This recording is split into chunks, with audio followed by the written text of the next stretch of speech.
guys, this is Ellie and I'm doing a video response to Chocolate Colors 26's video about the items that she regrets buying.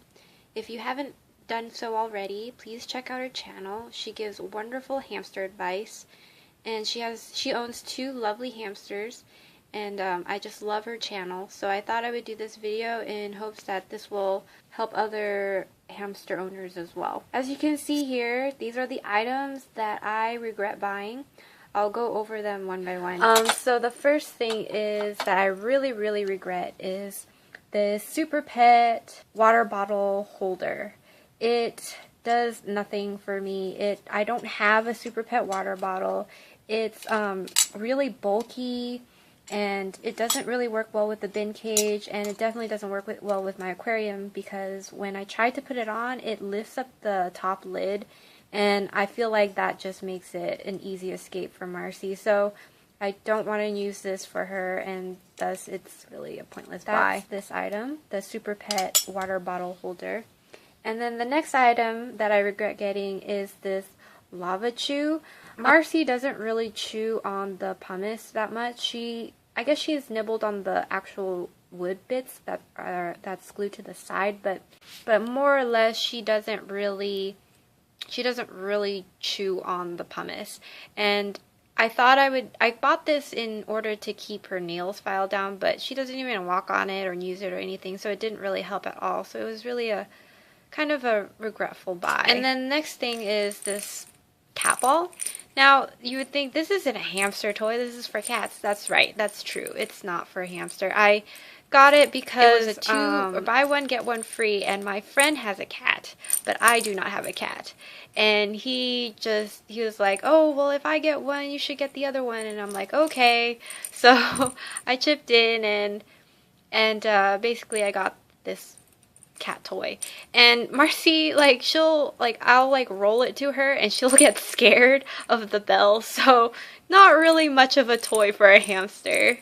I think I'll probably give it to Ollie if anything. But yeah, so just this cat toy. Don't buy a cat toy for a hamster.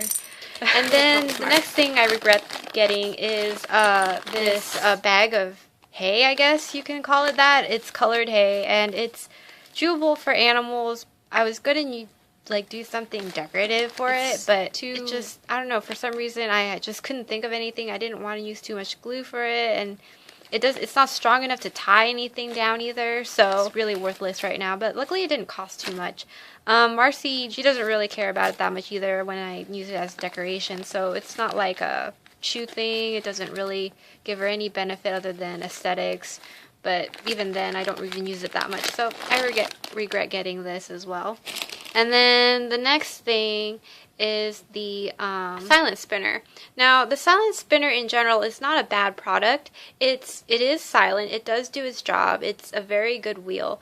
It lasts for quite a while. It's just the unfortunate matter is this size is not good for a Syrian. This was the biggest size I could possibly find at my pet store, and I didn't want to get Marcie without a wheel, so I had to get one, and so I got this one. And since Marcie was a baby, I thought it would be okay to have it for a while, and then eventually I would switch it out. But it is expensive. It's not big enough for a Syrian. As Chocolate Colors 26 mentions, it's, you want to get an 8-inch wheel or bigger. In the end, I bought a rodent wheel for Marcie, so this wheel is kind of useless now, but once I get a winter white, this wheel will be perfect for a door. So I'll get a winter white, and hopefully he or she will be able to use this wheel. So that's the silent spinner. Another item that I regret getting that isn't shown here is my 20-gallon long tank, aquarium tank. The reason why I regret getting that is because it's not big enough for a Syrian hamster. Even though it meets the minimum requirement, I still feel like it's a bit cramped in there for Marcie. Maybe perhaps because she's female. Female hamsters do get a little bit bigger than males, but I still feel like I can't fit in all of her toys and her sand bowl and so on and so forth.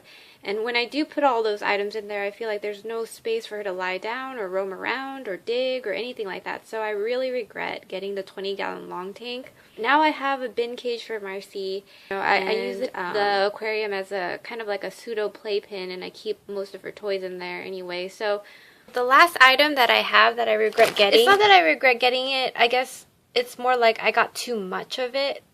This is a small bag that I took a little bit out and put it in this little plastic bag so that's easier to handle, but Marcie doesn't really eat too much of it at once, but I have like a really big bag of Timothy hay. It was really cheap, but in the end I feel like getting that much hay is not ideal for a hamster, so I should have bought something smaller, like a little bit more hamster friendly, like one that has like maybe herbs or whatever in it. But the Timothy hay in general is good for hamsters. It's just that I got such a big bag, so that's what I regret getting. So if you guys do plan to buy Timothy hay for your hamster, just get a little bit. And especially if you're not sure your hamster will like it or not, getting a little bit will ensure that you can test it out with your hamster, see if he or she will like it, and if they do like it, then you can get more. But don't get a gigantic bag and then have nothing. Like, all it does is just take up space. And I'm pretty sure it will go bad. Yeah, so just get a small bag of hay. So these are the products that I regret getting. And hopefully there'll be more smarter purchases in the future. But for now, these are the things that I really did enjoy getting and didn't like getting. So hopefully this helps someone somewhere out there. Thanks for watching. Bye.